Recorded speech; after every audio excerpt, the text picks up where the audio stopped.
ఆ అడవిలో లియో అనే చిన్న సింహం ఉండేది. అది మిగిలిన సింహాల్లా కాదు, చాలా ప్రేమగా ఉండే సింహం. పక్షుల పాటలు వినడం, పూల పరిమళాలు వాసించడం అంటే లియోకి చాలా ఇష్టం. ఒకరోజు ఉదయం లియో లేచి గర్జించాలని చూస్తే తన గర్జన పోయింది. గర్జించడానికి లియో ఎంత ప్రయత్నించినా అది రావట్లేదు. నదిలో నీరు త్రాగి గొంతు శుభ్రం చేసుకుంది.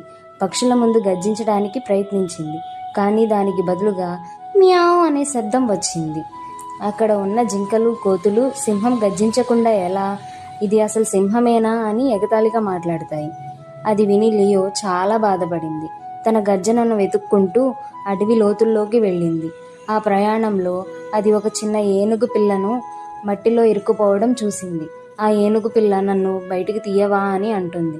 లియో ఏనుగు ముందుకు వెళ్ళి గట్టిగా లాగి తోసి చివరికి ఏనుగు పిల్లను బయటికి తీస్తుంది.